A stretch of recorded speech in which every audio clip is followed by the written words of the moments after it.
And it's really important to know what your values are and what your beliefs are. And if you do that and you say, well, this is my value and I'm not compromising here. So if you pick someone who doesn't match your values, Mhm. it's not going to work. It's not going to last. Did you push record?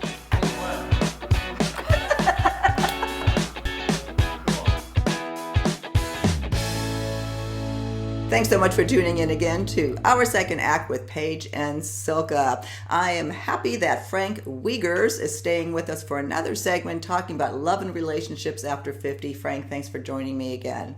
Hey, Silka, always great to be here with you. Well, today I want to talk about something that you have a lot of experience in, both from a professional perspective as well as a personal perspective, and that is finding love later in life, which so many people have given up on at this point. And I get these comments all the time. You know, obviously on Second Act we do a lot of programming on, you know, dating after 50, finding love after 50. We've done tons of programs with you that we'll link to as well.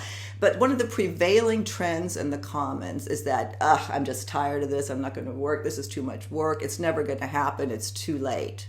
What do you have to say to that, Frank? Well, A, it's never too late. And B, yeah, it's work. You can't just expect that the magic fairy is going to run in with your Prince Charming on a horse and touch you with her wand, and it's all going to be peace and love and joy. You know, there's a whole lot you need to know. And it all starts, if you want a good partner, you got to be a good partner. Yeah. And so the whole thing starts with you. And if you have that kind of an attitude, that's what you're going to get. You know, so you got to find a way to break that state and get into an attitude that you're open to love. That was one of the big things for me. I kept saying, you know, I'm open to love. Mm-hmm. I'm open to love. And it was like a mantra. I would say it all the time. In fact, I even had a record of a guy who was one of these tantric teachers who played it. Says, I am opening, I am opening. I'm not a good singer, but anyhow, I would listen to that, and I was programming myself to be opening to love. And I met Judith. Wow. I was ready and she was ready. But we had both done a lot of work on ourselves to get to that point. Yeah. Back to that number one axiom. If you want a good partner, you got to be a good partner. Yeah, and just for our audience who may have not seen any of our previous segments, of course, you are a love and relationship counselor along with Judith, your wife of, what, not 12 years or something, or more? No more. 12 years married, 16 years together. Yeah, 16 years, that's it. And, and you met later in life.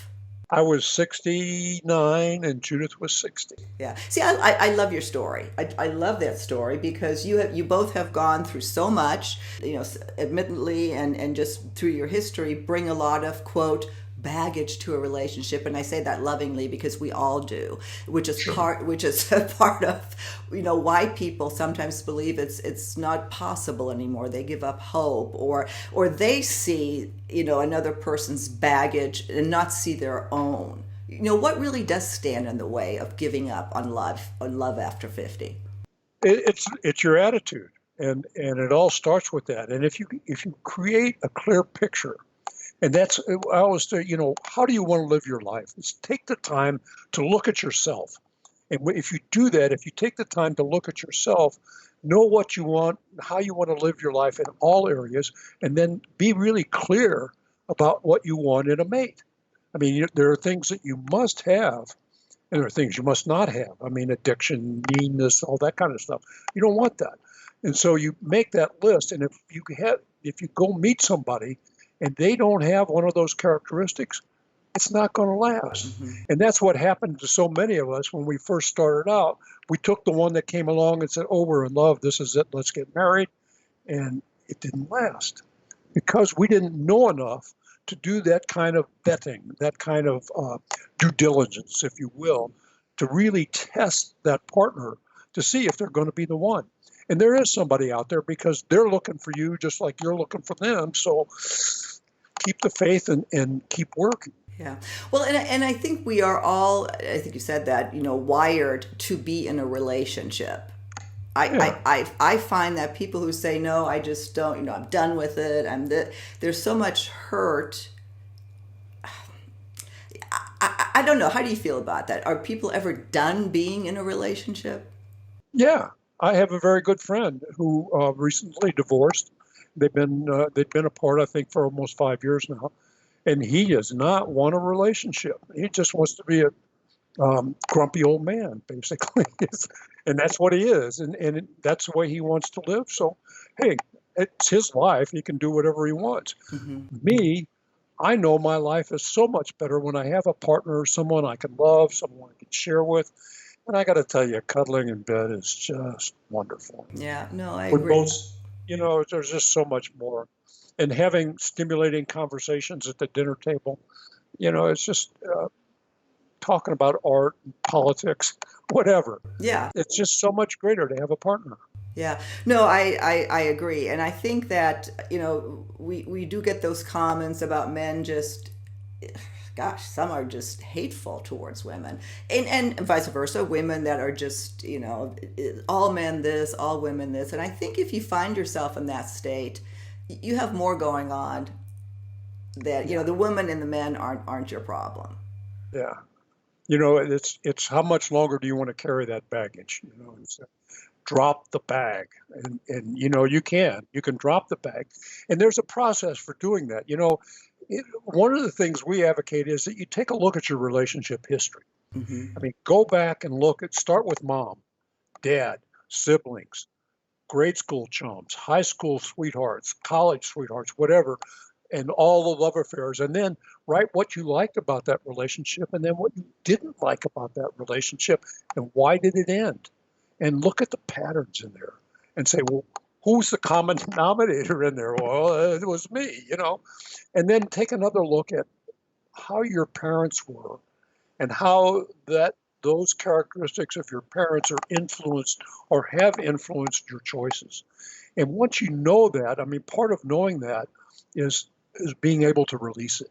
Hmm. And you can kind of release it. And there's one other thing about that too. If you're feeling hurt or wounded by someone, you need to write them a letter and say, you really hurt me. And you don't mail it, just write the letter and burn it. And that's another way of releasing the baggage. Or if you hurt somebody, write them a letter and apologize, then burn it and let it go. Yeah. No, I agree. I've heard that a lot. I've never done that. I don't think I've managed to get past things without taking that step. But that's one thing that Paige always advises as well. And and it does. There's, I guess, some sort of just having that physical act of writing it, getting it out of you, and letting it go. That can be very freeing. Yeah, for sure. To people. Another thing I hear a lot about these days is people talk about their values. And it's really important to know what your values are and what your beliefs are. And if you do that and you say, well, this is my value and I'm not compromising here. So if you pick someone who doesn't match your values, Hmm. it's not going to work. It's not going to last. I mean, you might have a fun fling, but it's not going to last. Yeah. So knowing all those things and then having dating is just like anything else. We're not trained for dating. We're not trained to fly airplanes. We have to go to a school with an instructor and practice. So if you have to do some research on what do you need to know to get out there? How do you put your profile up online? And then you have to have a dating plan. Where do you go? What do you do? All that stuff. So it's not something you could just sit around and wait, because if you do, it's not going to happen. Yeah. No, I think that we're getting to the end. What I'd like to leave, with on this segment, one of the reasons I wanted to just bring this up again, we've talked about it in different ways, is that one, you need to be open that something, it can happen. Just leave that little window open that it can happen, because if it's completely shut, the door is shut, then no, it's not, and get yourself out there. Of course, you have a process for that. You have a whole program around that I will link to, the Seriously Seeking Soulmate program, if somebody wants to engage you directly in it, which I think is fabulous. And we've gotten lots of wonderful feedback. And then the baggage period, that understand that the baggage somebody else brings to the table, you have just as much. And perhaps by dumping the baggage, starting something fresh, even late in life. And I'll let you close, Frank. Well, I got to say, the Judith is my fourth wife. Mhm. And, my first one was right out of college, didn't know anything. The second one was a rebound. The third one was, had a lot of fun, but there was some real ethical questions in that marriage. And then I met Judith. So I knew that I wanted a relationship. I knew I had to do the work. So I did all the study and research to find out how to make it work. And then I did the testing to see if Judith really was going to be the one to last. And here we are. And I love your story. Again, we'll link to all your information, your books, your program, which absolutely shows that you can find love late in life. And we'll see you soon on another episode of Our Second Act with Paige and Silka.